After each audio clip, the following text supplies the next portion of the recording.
Bless you.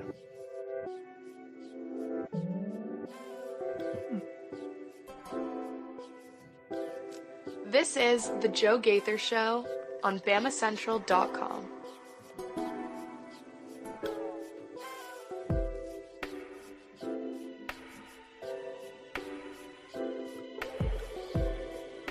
Good morning, Tuscaloosa, internet world. How we doing today? It's a happy hump day on the Joe Gaither Show on Bama Central, BamaCentral.com. Hope you guys are having a great start to your day. Hope your Wednesday goes very, very well. We're live in the Derek Daniel State Farm Studios right here off of McFarland Boulevard. You guys can find us past the Tiger Rock on the left.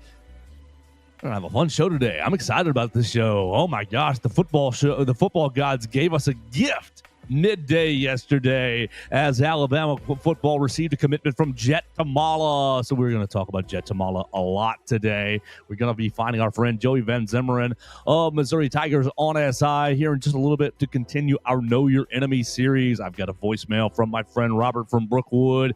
So it's going to be a great day on the Joe Gaither Show. You can listen to the show on Apple Podcasts, Amazon, Spotify. You can find it on Bubble, BUBBL. You can find it on Red Circle, wherever you get your podcast. Find us on the BamaCentral YouTube channel. You can find us right there. Mason and I did a small segment yesterday on Jet Thomalla just to give us a tease, just to game the algorithm just a little bit. But you can find all kinds of videos right there. The summertime is mostly us, but during the academic calendar year, we get you press conferences, practice video, all kinds of stuff on the BamaCentral YouTube channel. So subscribe to us right there. You can find us on the BamaCentral Facebook page as well, on my own social media machines at Joe Gaither 6. And yeah, right here in the Derek Daniel State Farm Studios, across from right past the Tiger Rock on the left. Call Derek and his team today at 205-758-3391 for all of your insurance needs. Like a good neighbor, Derek Daniel is there. You can call them home, life, auto insurance. If you just bought a boat because you're celebrating summer, you can get boaters insurance. If you got a trailer because you're working your tail off in the summer, because I know all y'all are working very, very hard, trailer insurance, really everything you need in the insurance realm, Derek Daniel and his crew can help you out. 205-758-3391. So what are we going to do? We need to get right into it because Joey Van Zummeren is going to join us in about 10, 15 minutes or so to talk Missouri Tigers. I thought that went very, very well last week with Joey Dwyer talking Vanderbilt Commodores. You can find Know Your Enemy series continuing this week every Wednesday, and I think it's better with an actual expert. So we'll get Joey Van Zummeren. Follow him at JoeyVZ_, even though he's a Packers man. We'll see what he thought about Becky Lynch wearing all that Bears gear up in Green Bay on Monday in just a little bit. But Mason, you were slam-packed. Good morning. How we doing? And you ready to talk some Jet Thomalla? Yeah, ready to talk about Jet Thomalla, newest quarterback commit for Alabama, the first quarterback commit of the 2026 class. 4-star, previously committed to Iowa State, from Millard South High School in Omaha, Nebraska. 6'3", 205 pounds, I believe. You know, your kind of prototypical pocket passer. I do think he has a touch of athleticism to, not necessarily extend plays with his feet, but buy a little more time in the pocket if he needs to. Yeah, absolutely. I'm excited about what he brings. I think he's, we talked about it a little bit in the video we did yesterday. Not really sure what the path looks like with Keelan Russell also being here and kind of waiting in the wings. But regardless, I think Alabama picked up a good quarterback talent. Absolutely. So let's dive into Jet Thomalla in just a minute. I want to leave the voicemail machine because we want to keep promoting the voicemails, and we want you to call at 205-462-7340, extension 800. Our man Robert from Brookwood called yesterday asking for recruiting news. Finally got a little. Bingo. So great. And I think he is back on the voicemail line. So join Robert. 205-462-7340. When that operator says, if you know your party's extension number, just dial 800. It'll ring for a second. You can leave us a voicemail, 5-minute timeline. You get your entire allotment to say what you have to say. Here is Robert from Brookwood. Good morning, guys. Wonderful days. Robert from Brookwood. Real quick, Tristan Keys, a little receiver that's committed to LSU or whatever he is, getting paid off. Says that Alabama told him not to come. I think Alabama's got bigger fish to fry to get than him. Let the punk stay at LSU. He's all like Isaiah Bond number 2. He just wants money. Let the little idiot go to the biggest idiot school of all, LSU. Anybody that's heard me over the years knows I absolutely despise LSU. In fact, I don't even like the SEC because they hate us. They don't root for us and nothing. Might root for Vandy every now and then, but Vandy's going to get a comeuppance this September to remind them that it's once every 40 years that they win a game against us. Now let's get on to Kirby. Kirby Smart was on a radio station in Atlanta yesterday talking about, he was asked about his 1-6 record against Bama. He says, we played them all in Atlanta or at Bama. He said, this year we got them in Athens. Well, I don't know if it's going to make a difference, Kirby. Then he was also bragging about all the successful week he's had in recruiting, how he thinks they're pretty sure that they're going to end up in the top 2. Well, we'll see once again. They probably will. You probably can't be number 1 or number 2 every year, Kirby, but you got to coach them up, idiot. You guys have a great day. I love it. Robert from Brookwood, fired up. You want to take Tristan Keys first? We'll just go right through the list. Tristan Keys apparently not coming to Alabama this weekend. Whether that was the staff that told him or his handlers that told him. What do we make about the Tristan Keys deal? Yeah, I mean, it comes out yesterday. It's kind of originally, first off, it comes out Tristan Keys ready to visit Alabama. And then, within the hour, it's Tristan Keys will no longer be visiting Alabama. And the news breaks as if it is, in my opinion, it was posed as Tristan Keys has decided upon himself. He is no longer coming to Alabama. Some places decided to also add in there that NIL was going to be a factor in his recruitment. And he takes it upon himself to go to the Twitter machine very adamantly, not about money. Another reply, all of this is false. I did not cancel my official visit. I got a call after a training session to not come this week. My bags were packed already. Please, so on and so forth. Yeah, that's all I can tell you. It's he said, she said here. Some people are saying this is NIL motivated. It seems to me like the Alabama staff has shifted their focus towards Cedarian Morgan maybe, and is looking at Tristan Keys as, okay, maybe we try again in the fall, see if something is still there. Because I do think that from what I've seen, he was kind of told that maybe we're going to try to get you back in during the season for an official visit rather than over the summer now. So, I still think it's on the table. I don't know that it's like this huge, well, all he cares about is money. He's been committed to LSU for a while. I'm sure they have offered him a good NIL deal. I'm sure Alabama offered him a good NIL deal. There's a reason LSU is known as wide receiver U. I don't think it's that crazy to think that a 5-star wide receiver just wants to go to LSU. They have a very prolific offense. They are well known for producing high-level wide receivers. I'm not going to get in the business of bad-mouthing a 16-year-old, 17-year-old because, he wants to make a little bit of money. No, I'm not. But I think Robert's right. I think money is a big factor. And here's the deal. It might be. What I think is all we can go off of is he himself saying it's not a factor. So I don't know. Sure. But I think that if you can, you're allotting dollars here. It's a dollar allotment. And if we can allot fewer dollars to a Brian Williams Jr. and get a wide receiver commitment, and then shift the rest of that lion's share of dollars to Cedarian Morgan, I think, and you get 2 for 1. I'm not saying you're not getting, that's a little oversimplification. I think that's a little bit of what's happening here. It is, we're going to go a little hands off with Tristan Keys and just kind of play the wait and see game with him and shift our focus towards, all right, this guy who is very vulnerable junior. We've talked about him. We've watched his highlights. Very good receiver, very, tall, lengthy guy, able to stretch the field. But then the big name, Cedarian Morgan, you got to go get him.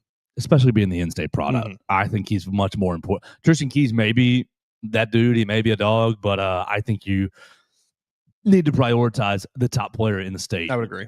If you're looking for a wide receiver and you're looking for a big-bodied wide receiver, if we're talking about the 1, 2, 3, 4 guys in the top of the class at a position, we're splitting hairs as far as those rankings go. Like all of those guys are the same prospect, basically. You get one, you've got all of them, basically, or any of them. Kirby Smart 1-6 says, it's going to be in Athens this year. Now, Robert commented on the BamaCentral Facebook page that he thinks that Alabama's going to lose over there. Said that's going to be Alabama's only loss of the year. And again, I appreciate Robert for calling. It's been, let's see, Athens. The last time it was in Athens was 2015, 38-10 victory for the Crimson Tide. Then you had the blackout game, 41-30. It's Scott Cochran, they're wearing black because they're going to their bleeping funeral. You know, one of the greatest moments Ah. of the Saban era. Yes. That was the year that I worked for the team, and I remember the day that happened. It was like, is this real? And nope, it's already out there, buddy. It's already out there. I mean, that was you know, like you kind of had the feeling already that like, all right, this might be Alabama might be back, but that was really where it was like, oh wait, oh, they're different. That was kind of where it really started to settle in. Yeah, he was using that line all week. Look, I think Kirby needs to. I'm just taking what he said. What Robert said. I didn't hear the radio interview. But if he's, we got him in Athens this year. Okay, like if I were, you've already lost the argument if that's where you have to go. You should have just been like, yep, they've got us. We're gonna have to go back to the drawing board and figure out what we did wrong. Yes, yes. If I'm Kirby Smart, I'm saying, yeah, the record's not good. We're gonna do what we can this year to turn it around, get one back. All anybody remembers is the most recent one. Yeah, if Georgia wins this one, it's all right. Georgia's back. Nobody's gonna be sitting here saying, "Oh, Bama owns Kirby." They only care about who they only care about the most recent one. Yeah, I'm really looking forward to that game. Is this bulletin board for Kalen DeBoer and them? I mean, I'm sure there's a way that you can shift it, and twist it a bit, but. Or is anybody in the facility talking about this? Oh, Kirby thinks they're at home. Kirby thinks they're going to be fine this year. You going to their place out of that, whatever. Interesting move from Kirby Smart. He seems to be someone that would typically not take that route. Right, I agree with you, but he's got a fine line between confidence and respect. I think it's gonna be a great game. I hope Georgia has a quarterback because if they don't have a quarterback, it's going to be a problem for them. Puglisi, or I'm still not. Puglisi. Why am I blanking on his name now? Gunnar Stockton. Gunnar Stockton. It would not surprise me to see them doing the 2 quarterback thing. Yeah, that feels like it's right in Kirby Smart's wheelhouse. I mean, he's done it before a little bit. So Justin Fields and Jake Fromm. Oh man, Jake from State Farm. Well, you remember he made it Jake from State Farm, and it was like, buddy, it was right there for you. Was Clowntonio Brown all over again. Was he before NIL because he missed out on that boat? I guess. Yeah, I think he's getting back pay with the NCAA settlement. We thank Robert for the voicemail on Tristan Keys, little Kirby Smart, little fire there. We love it. Bring it any day you like. 205-462-7340, extension 800. Want to hit a comment? I see how Everett comments. I will have to call in and request Katie. Have a great day, guys. We hope you have a great day. Katie told us that she's going to be unavailable this week. She is wedding prepping. She's got a wedding in Houston for her fiance's sister, so she's going to miss it. I'm going to try to find Will Miller or Hunter DeCiver to join us on Friday. They don't know that yet, but I will reach out to them today and see if they want to join us to talk about their respective expertise, and we'll get Katie back on next week. So apologize about that. Let's move into Jet Thomalla, and then we will get our man Joey Van Zummeren on to talk about the Missouri Tigers. All right, so I hope this doesn't flag us for copyright or anything, but if you're watching us on YouTube, Facebook, and the Twitter machine, let's put on some Jet Thomalla highlights as we talk in the background. Mason Woods, you get a quarterback. Yeah, you get yourself a quarterback in the 26th class. You definitely needed one. I will say this is, given kind of what I alluded to in a few minutes ago, like, you have Keelan Russell waiting, you have Austin Mack waiting, you might even have Ty Simpson back for another year if this year doesn't go perfectly, A+ S tier level of quarterback. So I was in the camp that, all right, maybe this is a year where Alabama just goes out and plucks a 3-star from wherever, and they just kind of roll with what they get. But no, I think you have genuinely gone out and gotten yourself a pretty talented quarterback prospect here. He plays for, I mentioned Millard South High School in Nebraska, one of the biggest high schools in the state. So he is playing, good Lord, he is playing at as high of a level as he could be in the state of Nebraska, basically. Omaha. You look through their Max Preps page last year, they absolutely murdered every team they played. I think they went 12-1 on the year. The only game they lost was when they brought in a team from Arizona to play them. Every other game was a 3-4 score game. Kid threw for I think over 3,300 yards last year. In the last 2 seasons, he's got 72, 73 touchdowns. I think.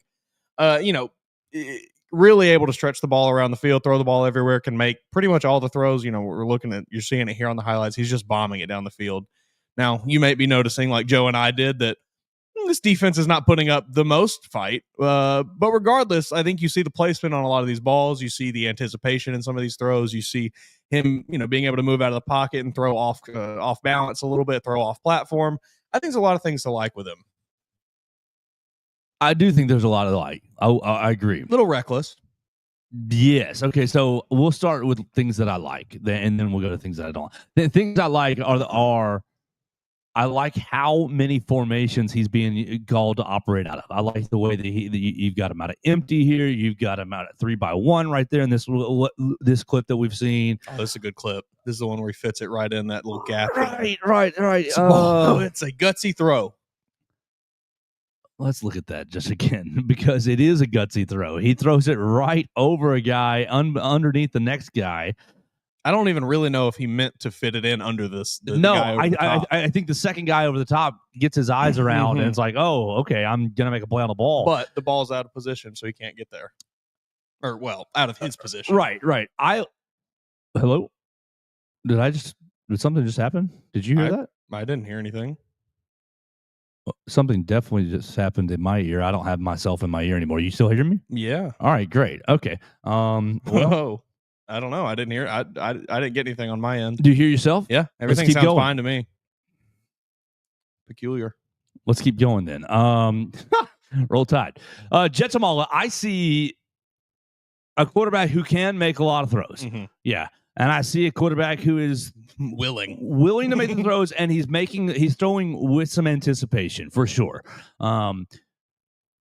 So these are things that you like, and I see a pretty big arm. He's making these throws pretty casually. We're not having to throw our whole body into it now. And you're also seeing a lot of, okay, here's a touch throw, here's a deep throw, here's one that we're gonna put some zip on it, and here's one where I'm just flicking my wrist. So I like this kid a lot, just for what you see and for what you were going to get in the class.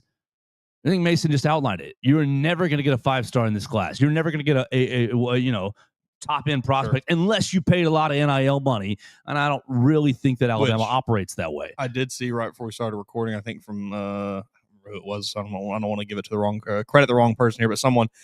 He told On3 Sports when he was previously committed to Iowa State that he had taken a smaller NIL payment to go to Iowa State. So I'm curious as to what it looks like for him to come to Alabama, whether they just, potentially still didn't have to, do better than a pretty bad deal or what, I imagine that NIL payment is not really hurting the Crimson Tide too much. No, not hurting Alabama, but I'm sure that it's not what you would have been paying a Keelan Russell, Bryce Young type. Absolutely. And so you weren't going to get a Keelan Russell, Bryce Young type because of the way the quarterback room stacks up. And we've talked about that most of the week. But you are able to get a guy who's got some tools. You're able to get a guy who's got some tools. And this gives you insurance for next spring if Ty Simpson returns and one of these two jokers ends up transferring out. Sure. Which you're hopeful that doesn't happen. You're hopeful nobody transfers out. I think you have to get a quarterback in every class. I would agree.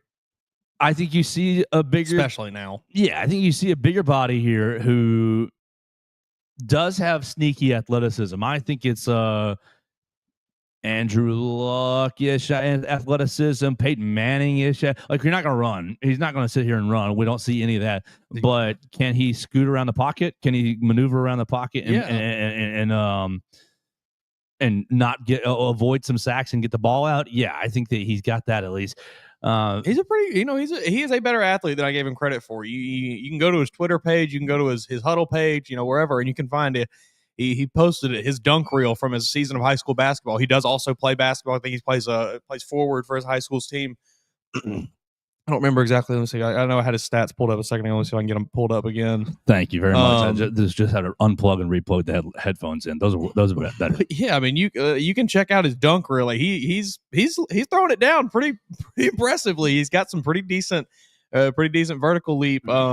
Let's see. Okay, not the most prolific score, 4.5 points a game, 4 rebound a game, but still, regardless, probably no shot clock in Nebraska. Those games are probably 12 to 10. Probably right. I never forget when I was in high school, we did not have one either, and the team quite literally held a ball for the entire quarter one time against my high school's team. It was so unbearably boring to watch. Fire that coach.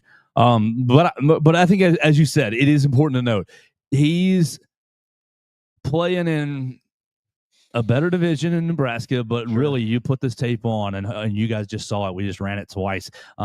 His receivers are running right past people. And so like he is reading the defenses fairly well, but I don't know that he's being challenged that much mentally, and I don't know that he's being challenged that much from a physical standpoint. I think that I know when you move up to college, you're going to be challenged in a more physical way. But I like the fact that, okay, I see Billy receiver, his break is about to happen. I've got the ball out. I see Billy receiver, it's a double move. He's cutting in. Yeah. I'm already throwing the out, but before he gets out there, and the ball is waiting on it. So I do see the anticipation, but I think you were always going to be looking for a guy that was a bit underrated in this class to add to this quarterback room. And if that's the parameters, I think they nailed it. Yeah, I think so too. I really think, like you said, he is a great safety net for if you are sitting here and, worst case scenario hits. Oh, you're losing one or two of these quarterbacks at the absolute worst. Next year, it's like, okay, well, we got somebody at least to, who can take the reins that we feel pretty good about, because you just never know with the way college football goes. You could be sitting here with 4 quarterbacks one day, and then the next day you have 0 quarterbacks. It's just the way it is. Last little point before we bring on Joey Van Zummeren of Missouri Tigers on SI. People have been asking about recruiting momentum and, when are we going to get some guys? When are we going to get some guys? Fair question at this point, I think. But I think, just a little more patience. Yeah. What does a quarterback?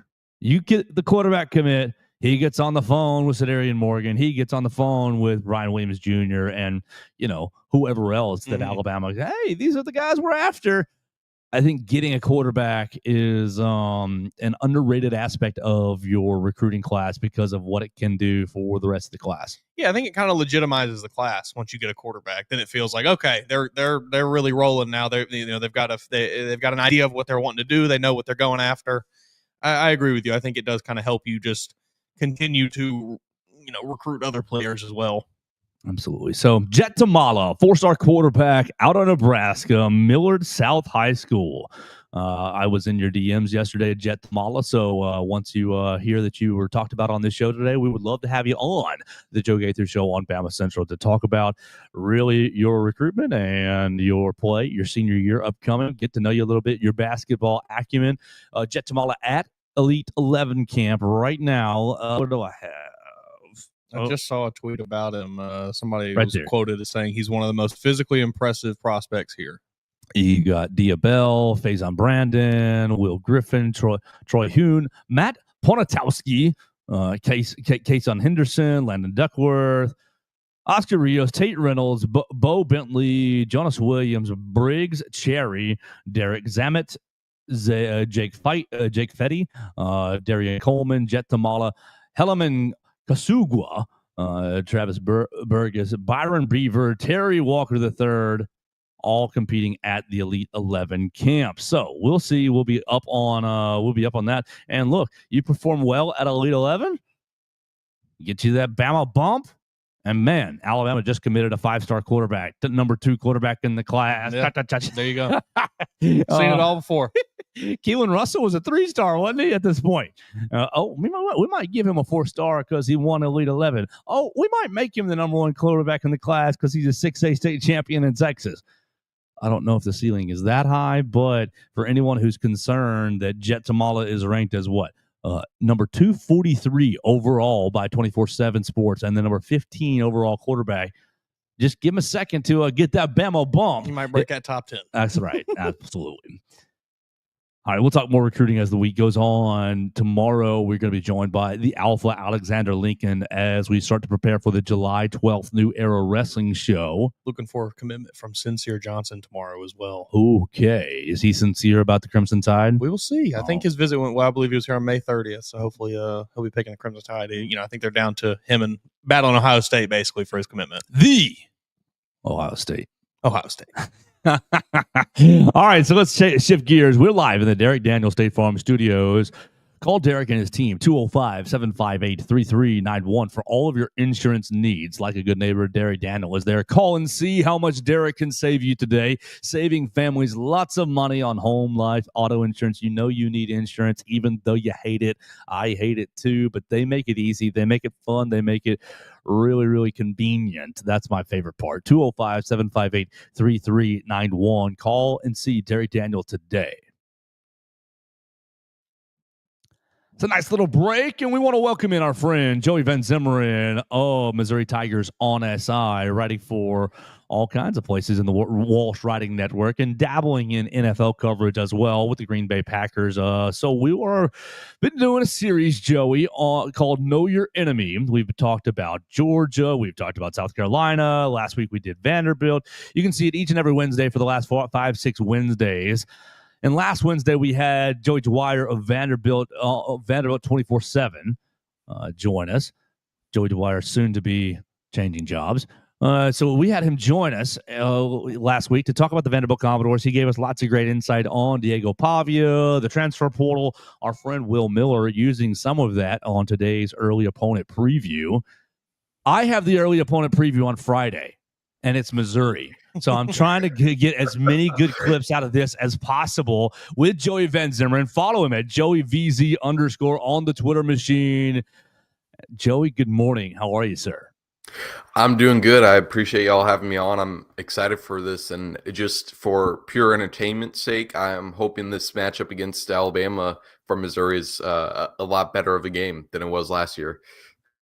Absolutely, and that's a perfect place to start. Last year, Missouri had a decent season last season. Obviously not as good as the 2023 season, but still 10-3 overall. Got a few good wins, and got their doors blown off right here in Tuscaloosa.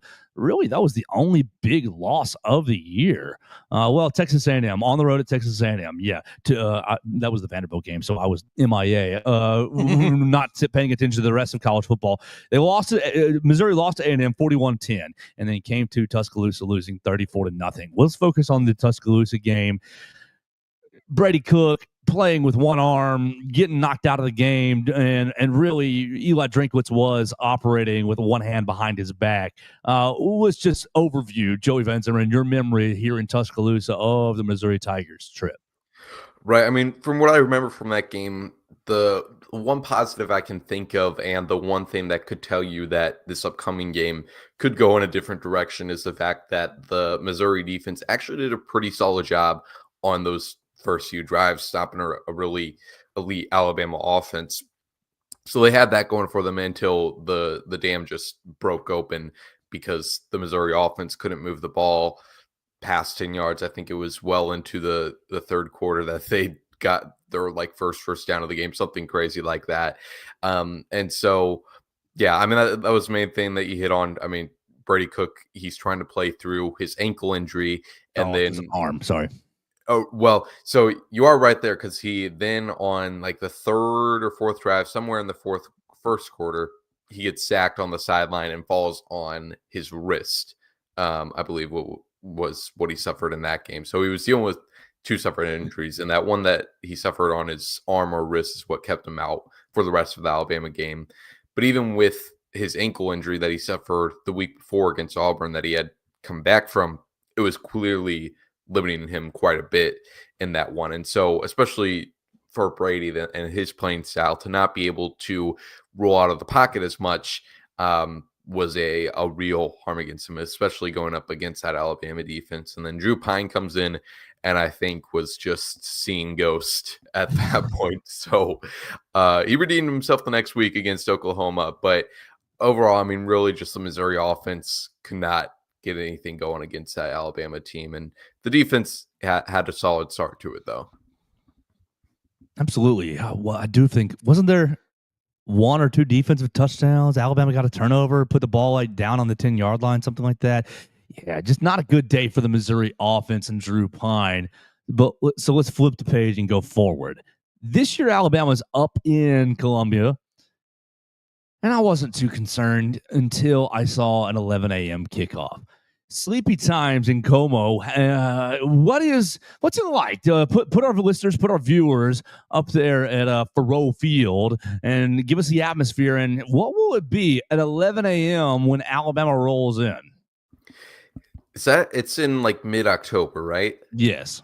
Okay, I feel like every 11 a.m. game I've covered here at Missouri, it's been like foggy and sometimes rainy in the morning. So I'd expect that. I would also say this doesn't affect Alabama's chances, but the breakfast food is by far my favorite meal to have in the Fro Field press box. So I'll have that going for me.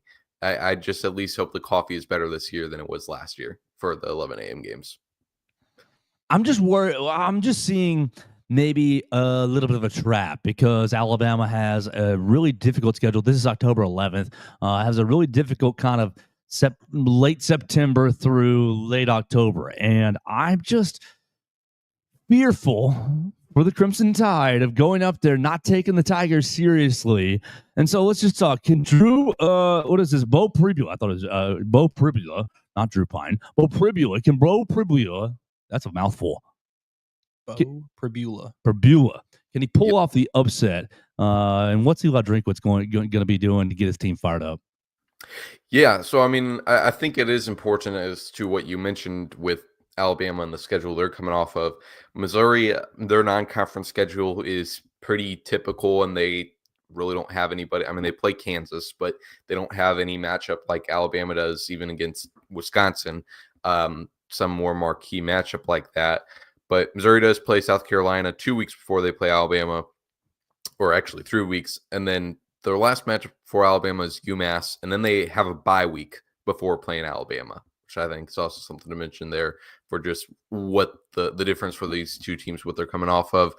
What I would say is, so for Bo Pribula at quarterback, the Penn State transfer, I'd expect him to be the starting quarterback, but at least with how Eli Drinkwitz is playing it right now, this is still a starting quarterback competition between Bo and Sam Horn, who is in the same year as Pribula, was in the 2022 class, and he redshirted his first year in 2023. He then competed with Brady Cook for the starting job. That year, though, it's interesting to look at that quarterback competition because it was the Brady and Sam split the first game of the season. Brady got like 27 pass attempts. So Sam Horn got 6. And then after that game, Eli Drinkwitz had the quarterback competition decided.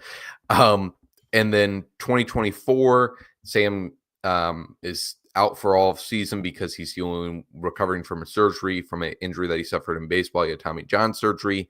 And now he's entering this season. And I think he's suffering from fatigue and not being the shiny new toy that Bo Pribula is.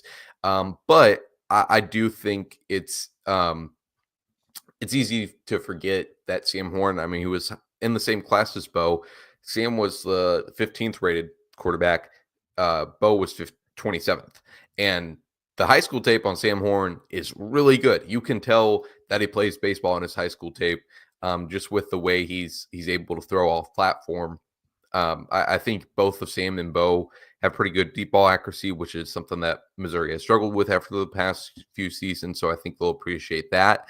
Sam Horn has drawn a lot of criticism from Missouri fans just because of the fact that he is trying to play baseball in addition to football.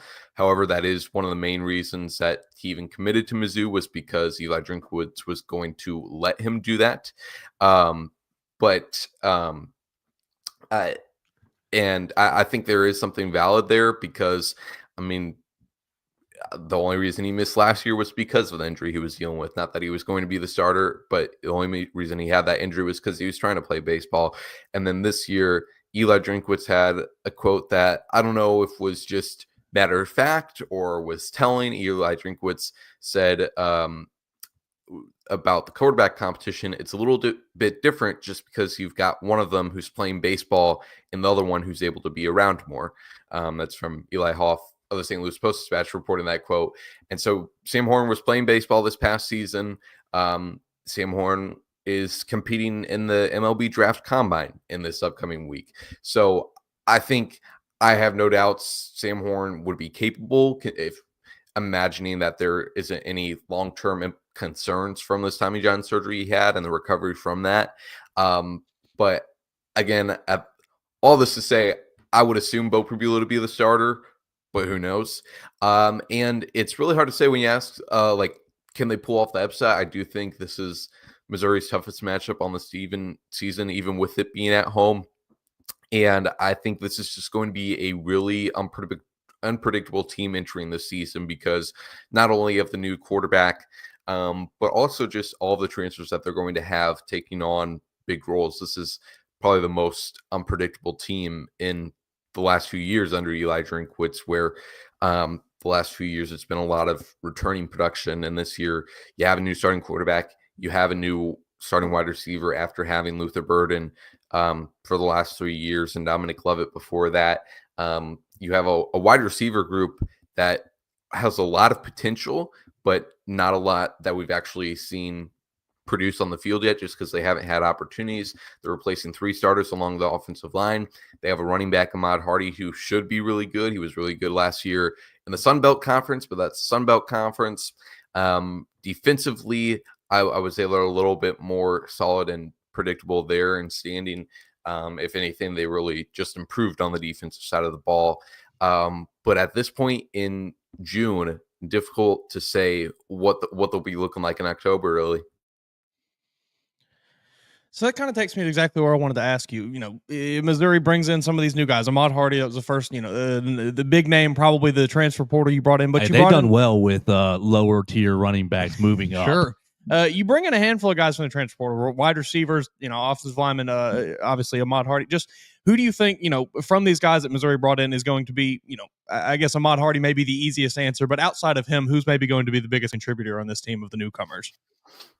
Ooh, that's a good question. I would say, Damon Wilson is also right up there as far. I'm sure he's the highest rated transfer in the class at edge rusher coming over from Georgia. I think, just looking at his production over the past 2 years, he hasn't had a lot of sacks. But last year he was second on the team for total pressures on Georgia. And Georgia is obviously not a team that is ever lacking in elite edge rushers. So I'm excited to see him. Outside of him, obviously, if Bo Pribula ends up being the starting quarterback, I would also say, Kevin Coleman is a guy to watch as well. He's coming off for a leading SEC, leading SEC returning receivers and receiving yards last year from Mississippi State, and kind of the Luther Burden replacement, mainly because of just the slot production. So those would be the main guys to watch out for, I'd say. So if you had to, looking at, we'll stick with the offense here. If you had to just kind of, nail down one strength of this year's Missouri team on the offense, what would you kind of give it to? Is it going to be the run game? Is it going to be maybe the quarterback play with Bo Pribula? It's a mouthful. It's a tough one. Yeah, I would say, because I was just thinking about this the other day, I do think it is going to be the running game at least at first, and maybe into the season as well. Just because I think the passing game can be really good, but I'm a lot more certain in this running back room, and I'm sure Eli Drinkwitz and this coaching staff will be as well, especially to start the season, to lean on that. And that's kind of what Drinkwitz has done, even in past years where they've had a little more reason to be confident in where they're at quarterback. So I'd expect them to lean on the running game. All right, let's flip it to the defensive side of the football, because as you said, there is a lot of returners, and we kind of know a little bit more about them. I see Zion Young. I remember talking about him a lot last summer with you. And look, Missouri's put out a lot of talent into the NFL over the last handful of years, particularly at defensive back. So, Death row defense. right, what do we think about this Missouri Tigers defense, and will that be really as you're breaking in, as you're deciding who the quarterback will be? Will the defense be able to kind of hold up and give Drinkwitz's offense a little time to find their feet?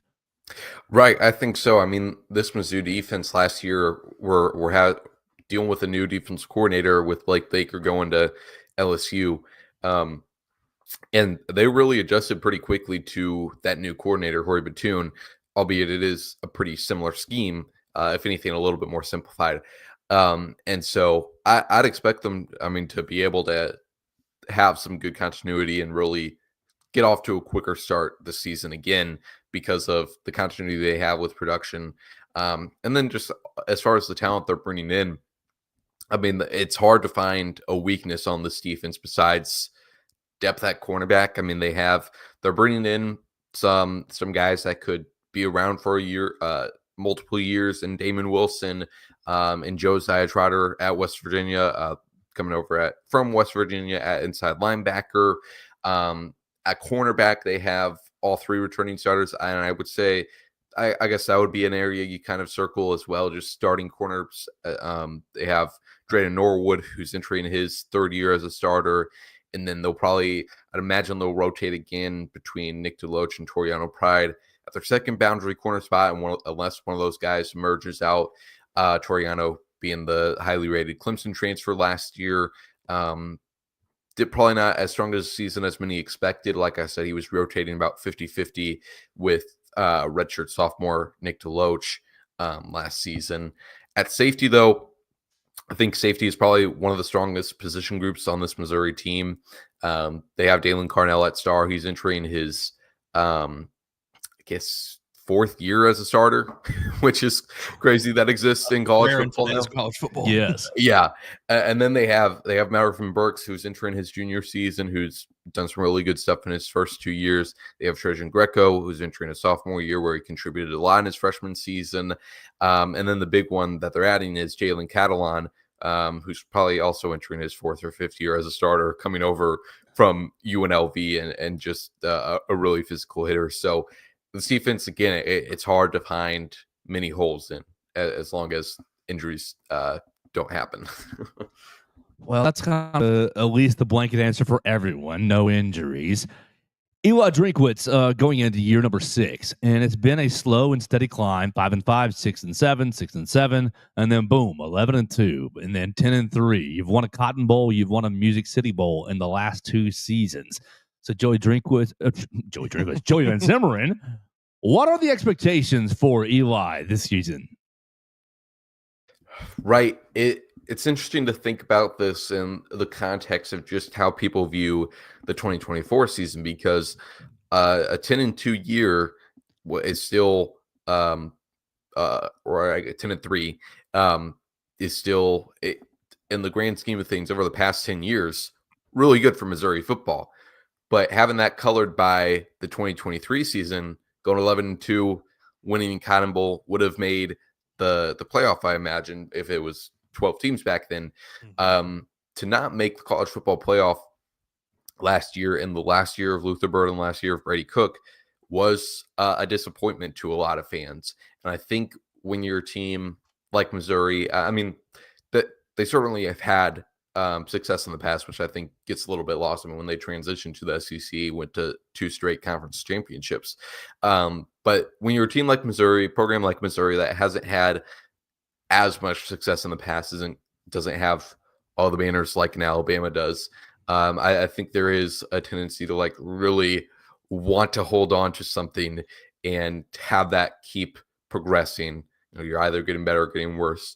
And so I think, because of the work, I think Mizzou fans should be a little bit more confident in where they are just standing in stability wise going forward, because now, I mean, what you're returning year to year on your roster doesn't matter, but just, are you consistently near the top of the conference recruiting transfer portal rankings? And Missouri has been over the past few years. I would say, I think expectations are a little bit lower this year. I wouldn't say people are banking on playoffs or bust.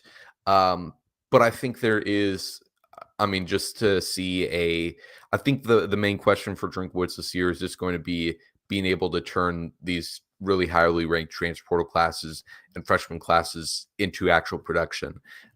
Because, I mean, that's the thing we've seen with the men's basketball program is the Skates has been able to recruit really well, but some of those freshman classes aren't leading to a lot of production. So we obviously Elijah Drinkwitz has a little bit more of that behind him, but now with the higher rated classes, what are those going to actually turn into? And I think quarterback is kind of the top question mark to watch that at. Yeah, you mentioned the ability for Missouri to go out and get those highly rated transfers and bring in these pretty good recruiting classes over the last few years. And I read a report earlier this week from the St. Louis Dispatch about Missouri spending over $31 million for NIL this last year. And I just want to ask you, is that something that has been a more recent development within the last, I guess, 2 years now that you've started to see the results, at least on the football field, where they have kind of allowed Eli Drinkwitz, allowed certain, whether it's football, whether it's basketball, we'll stick with football here, where they've kind of allowed him to go out and get these, not necessarily have a blank check, but give him a lot more carte blanche with how he is signing these players and giving out these NIL deals.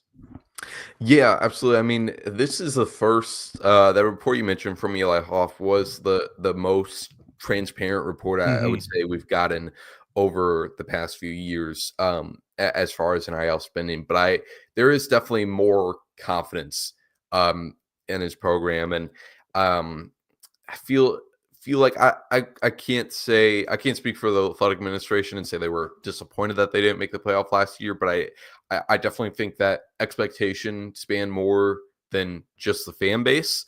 And there is a expectation for Drinkwitz to continue. There is a lot of faith in him, I would say, from the athletic administration, whether that's from his extension or what clearly is a big NIL investment, not only from that report, but also just from what we see of the players they're able to get.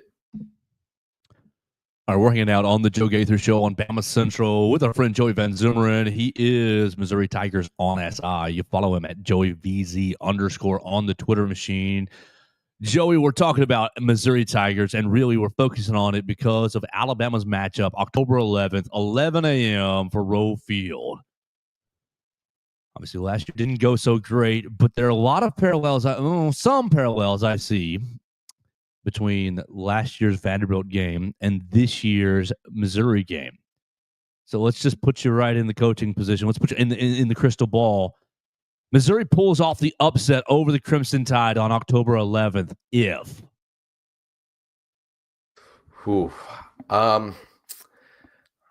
I would say most of it's going to depend on the defense, just because of what Alabama brings on offense. And I mean, really, I guess I would say controlling the pace with that too, because I think, especially last year, what we saw from Missouri when they were able to win against teams with good offenses was really just hogging the ball, basically winning that time of possession battle. And so with Alabama, I mean, obviously with their receiver core is what I'm more focused on, being able to make this a slower game. Missouri holds on to the ball a lot more. I think you'd prefer it to be a lower scoring game. And that's kind of what I said last year when they were facing off against Alabama is if this turns into an offensive shootout, I don't think Missouri can keep up, but I do think they could outscore them. If it's lower scoring, they're able to control it with their defense. All right, Joey, we appreciate your time today. I didn't want to give you too much hell for your affiliation with the Green Bay Packers. How we finished today, or how we finished each and every Know Your Enemy segment, is by going through the schedule. And obviously, it's June. It's June 18th. It's very, very, we're at 73 days for Alabama. I imagine Missouri is probably right there, 72, 73, 74, depending on what they're playing. Are they playing Friday, Saturday, like October? Thursday. Thursday. Yep. So they're at 72, should be 72, 71. It's a little closer for the Missouri Tigers. So I'm not holding you to this too much, but really I just want gut reactions and just kind of quick feelings. We'll go through. I'll go guess first. We'll go Joey, Mason, Joe. We'll walk through the schedule, and we'll end up 12 games later and see what we predict for the Missouri Tigers. That sound good? Way to finish this out? Sounds good. All right. So exactly Thursday, October 28th, August. Man, that would have been a late start. My tongue is so tied. I just called him Joey Drinkwitz. Now we're starting on October 28th. Okay. Okay. Thursday, August 28th. Opening up with Central Arkansas. Should be. Yes. Win by the first quarter. Are they disrespecting Missouri by making them play on a Thursday? That feels mean to an SEC team. This is absolutely a win. And Mizzou actually likes that they like to have that SEC network slot, fair because enough. it is on Labor Day weekend, so they get to open everything up. This is fair. Open everything all up. Eyes on Mizzou. A 63-0 beatdown. You may as well come join Eli Drinkwitz. All you recruits watch us on Thursday with big number here. Yeah, I just wasn't seeing the vision. All right, so next week you're back at home. The Kansas Jayhawks are coming to town. It's the first matchup against them in over a decade. Anything can happen in rivalry games, but I think on paper Missouri should win this one. Is this the border war? Is that right? No. Yep. It is. Yes. Man, thank you so much for old NCAA games teaching me the names of these rivalries. Yeah, I'm going to take Missouri in this one as well. I'll take. We'll make them 2-0. Then you're staying at home. Family weekend, according to MUTigers.com, against the Louisiana Raging Cajuns. Should be a little bit tougher than Central Arkansas, but should still be a win for Missouri. Yes. Yeah, I'm in agreement. All right, 3-0. We're all in agreement again. And now, with the schedule starts to get fun. South Carolina. I mean, we're staying at Furrow Field. We're not going out of town too much early at all. Early. Wow. But the Gamecocks are coming to town, Joey. Yeah, they start with 6 straight home games. This is tough. I think this is the one game where it's going to be a big advantage for Missouri, the fact that the schedule's just flipped this year and they get to play South Carolina at home. But I see this being a loss for the Tigers. Yeah, I think I'm probably going to agree. This is probably the first moment where we'll either figure out, is this Missouri team actually good, or are they kind of middling? And if they win this game, then they're the real deal. But I think I want to roll with the Gamecocks. Oh, I don't love Shane Beamer. But Lenore Sellers is a dude. I think that they're going to win. Dude, that defense. Would you rather see this game, or would you rather see Eli and Shane fight at midfield? I'll take the game. I'm taking Drinkowitz because he's gonna sick that robot dog on it. I feel like a political debate would be even more interesting with the way those two use their words. They're poets in their own way. Ooh, that would be a long transcription. All right, so I think we're all at 3-1. UMass comes in. Come on, sorry, the Minutemen are going to last 1 minute in Como. Yeah. All right, 4-1 for everybody. Sorry, Mason, no comments there. I didn't need it. It's gonna be a happy homecoming. And then Alabama comes to town. So 6 in a row. And what are we at? 4. We're all at 4-1. 4-1. I would be honest. I mean, I'd feel a little bit more confident than I do against South Carolina, not because of the opponent, but just because of the circumstances we talked about. But I still see Alabama taking that. Yeah, I'm gonna roll with the Tide as well. I am concerned about a trap game, a sleepy morning for the Crimson Tide, but I think that Alabama's going to end up waking up by about 12:30 and getting that thing going. So we're at 4-2. I think everybody's at 4-2. Then you're hitting the road, first road game of the year. Yikes, at Auburn. This is tough. I'll take Missouri, but this is definitely not an easy one to start on the road. I think I'm going to take Auburn. Yeah, I'm not really buying what they're selling in Jackson Arnold, but I might be buying it enough for this game. We got 2 top 10 receivers. That's what I saw this morning. We got the best receiving core in college football. I'm buying that a little bit. Yes, same here. Yeah, somebody's got to get into them. This is true. All right, I'll take Auburn as well. Sadly, then you return. You're still on the road. Okay, still on the road, and you're going to the newly renovated First Bank Stadium. Another fun game. Vanderbilt, Joey, you gonna get a road win? It's another tough one. I guess I would say I probably see them losing one of Auburn or Vanderbilt. which doesn't make sense for the answer I'm going to give, but I'm going to say Missouri wins against Vanderbilt too. There you go. I think I'm in agreement with you where they probably split those games. So I'll take Missouri in this one and give them the win over Vanderbilt. Oh, I'm in love with Diego Pavia. We're gonna run the state of Tennessee. That's so bold. He says that yesterday, or recorded and released yesterday. Bussing with the boys. Diego Pavia says we will run the state of Tennessee. You think Vandy, their PR, they're just like, you know what? That's Diego. Just let him do what he does. Just let him do whatever. At this point, he brings eyes to our program. Yes, exactly. So I've got 4-4. I'm taking the Commodores. But then you return home. Lost big to Texas A&M last year, 41-10. You bring A&M back to Faurot Field. Joey Van Zummeren, you're going to get revenge. Again, I hope this is a more entertaining matchup than it was last year, and I think it will. But I see Texas A&M winning. Yeah, I'm going to take Texas A&M as well.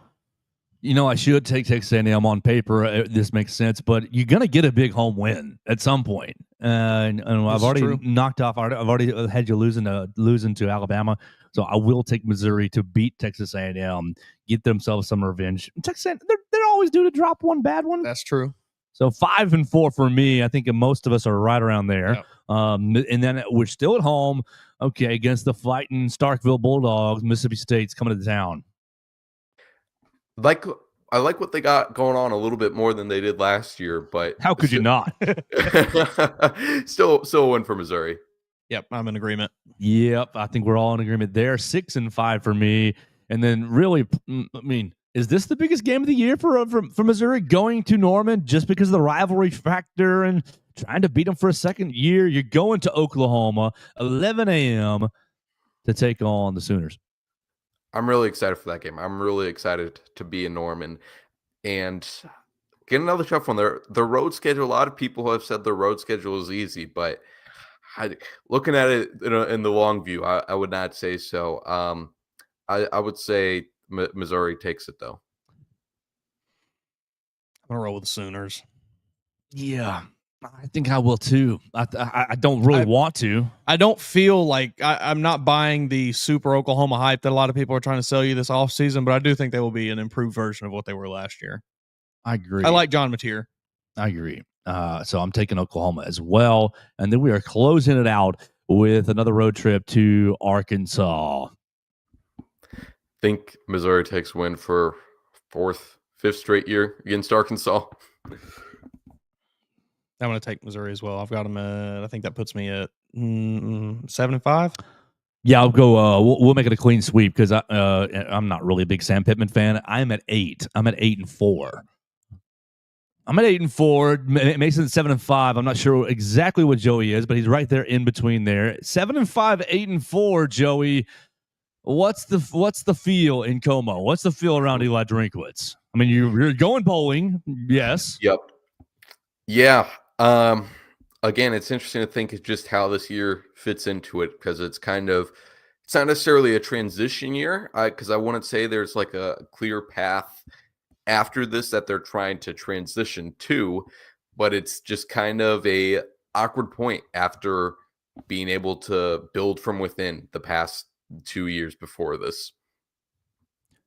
Well, he's Joey Van Zummeren. The last question I have for you is there anything we should have talked about? I know that, and I want to shout out your conversation with Jeremy Macklin. You go check out Missouri Tigers on SI. Former Missouri wide receiver Jeremy Macklin was a boss in college and pretty good in the pros as well, and is one of the high school coaches for wide receiver that Missouri is recruiting. So make sure you check out that story on Missouri Tigers on SI.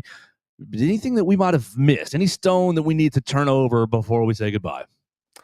I guess the one thing I would say to watch for Missouri this year is that a lot of people are going to be focused on the transfers, of course, for good reason. But I do think there is some really great returners, especially defensively. I think, like you mentioned, Zion Young, I'm really excited for the year he's about to have. Dalen Cornell, I think 4th year is the charm for him. Not that he's not had success in years before, but I think this is going to be his best at that star position. I think Chris McClellan can be one of the best defensive tackles in college football. I think offensively at tight end, Brett Norfleet can be great. He might declare for the draft after this upcoming season, his junior year. A dog. Yes, absolutely. He's coming off shoulder surgery, so excited to see him back and at full strength. So don't underestimate the returners they have there either.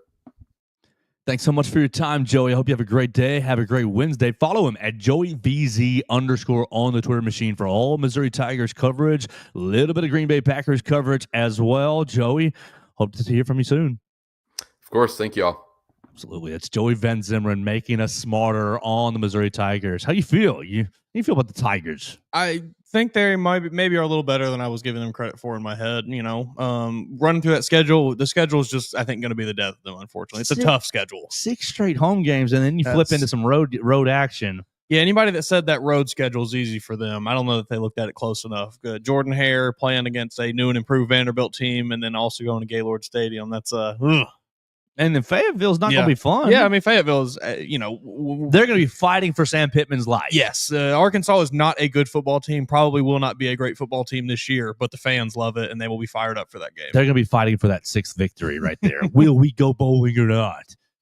Oy, oy, oy. So, a lot of fun with Joey Van Zummeren. Thank you so much for joining us, Joey. Make sure you follow him, JoeyVZ_ on the Twitter machine. He's writing a lot of great stuff for Missouri Tigers on SI. We're going to have a lot of fun tomorrow. I'm sure more recruiting stuff will happen. The football gods will bless us with more news, more conversations. Moling was hitting us with the tweet yesterday. So we'll see. Maybe that means a defensive back coming down the pipeline for Alabama. I know they are looking to try to flip Georgia Tech commit Jaden Terry. Maybe that's what's happening. Who knows?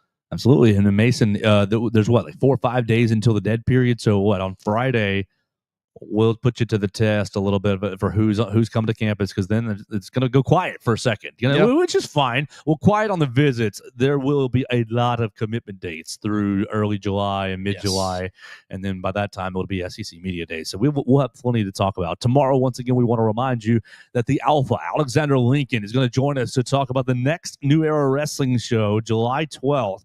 If you weren't there in Jasper, Alabama, he defended his open weight championship. God, it was a brutal match. It was physical. He and his opponent were smacking the mess out of each other. And then he wins, and the masked man comes out and attacks him again and reveals himself. So we'll talk about that with the Alpha Alexander Lincoln tomorrow as we get ready for the next New Era Wrestling show. We'll catch up with either Will or Hunter. We'll find one of them's got to be available on Friday. And we'll talk to them on Friday about Alabama athletics. And we'll talk to you wherever you get the Joe Gaither Show on BamaCentral and BamaCentral.com.